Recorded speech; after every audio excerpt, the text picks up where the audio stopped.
You're about 30 minutes from your destination, and the navigation says you'll arrive with 12% battery charge remaining. If you've never taken an EV on a road trip, that number probably feels a little uncomfortable. Honestly, it did for me too. And the first question almost everyone asks is that enough? It sounds like the right question, but I don't think that it is. And it took me several months of taking the same road trip over and over before I finally understood why. Back when I drove an EV every day, there was one trip I made all the time. It was about 270 miles each way. That's long enough that the EV I owned more than a decade ago needed two charging stops to make this trip. The first stop was always easy. The second stop, well, it just wasn't. And that's not because I couldn't find a charger or I was worried about making it, but because I kept disagreeing with the navigation. It would tell me I could leave, but sometimes I'd stay another 10 minutes. And then other times I'd leave well before it wanted me to. Every trip felt like it was a negotiation, and I was convinced I was the one making the better decision. At first, I assumed it must be traffic or weather, something I couldn't anticipate that changed the car's efficiency just enough to matter. That seemed perfectly reasonable, but it was also completely wrong. The strange part was that each trip I made should have been the same. Nothing about the drive had changed. It was the same road with the same distance and same destination, yet somehow my charging decisions kept changing relative to the car's suggestions. It turns out, though, it wasn't random. I just didn't recognize the pattern at the time because some trips I knew the car would sit plugged in for hours after I arrived. On other trips, I knew I'd be getting right back in and driving again. So without realizing it, I was making every charging decision based on what I planned to do after I got there. It wasn't based on the drive itself. I was asking myself, how much battery do I want when I arrive? If I were plugging in immediately upon arrival and sticking around, like for a long meeting or immediately going to bed, I could leave that charger sooner. If I were planning on driving again after arrival, or I knew I wouldn't have much time to charge before needing to move the car or run an errand, I'd have to stay a little bit longer. And every trip, I was manually solving the exact same problem.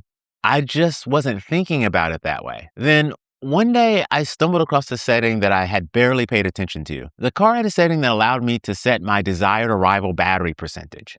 I remember staring at it for a second and thinking, now everything starts to make sense. The navigation wasn't just making up charging schedules, it didn't know what my plans were, and I'd never told it. So every recommendation it made was based on its default assumption.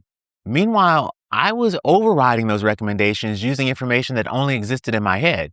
So we weren't disagreeing as much as we were solving different problems, and maybe we were both right. The next road trip, I changed one setting before I left. I told the car how much battery charge I actually wanted when I arrived.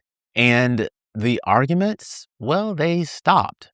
For the first time, the navigation started making the same decisions I would have made. The charging recommendations looked exactly like the ones I would have chosen myself. The navigation hadn't gotten smarter. We were finally optimizing for the same goal. So let's go back to where we started. 30 minutes remaining, arrival battery charge of 12%. Is that enough? Well, you still can't answer that, at least not yet, because there's still one question that matters more. Is it enough for what? Enough to plug in overnight? Enough to drive across town?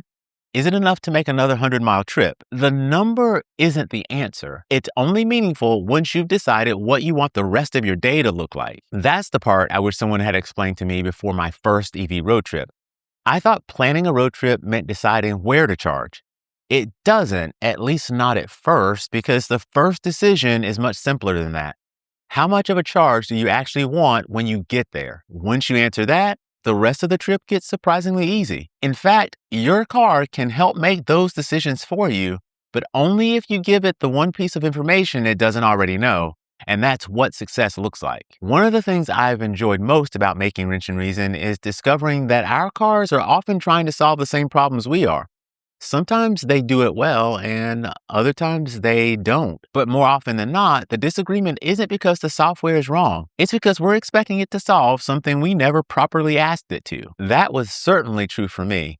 I thought I was outsmarting the navigation or one-upping the charging planner. But looking back, I was really just solving the right problem manually because I didn't realize the car already had a built-in tool to help me solve it. Once I gave it the right objective, we stopped arguing. The most important question isn't whether 12% is enough.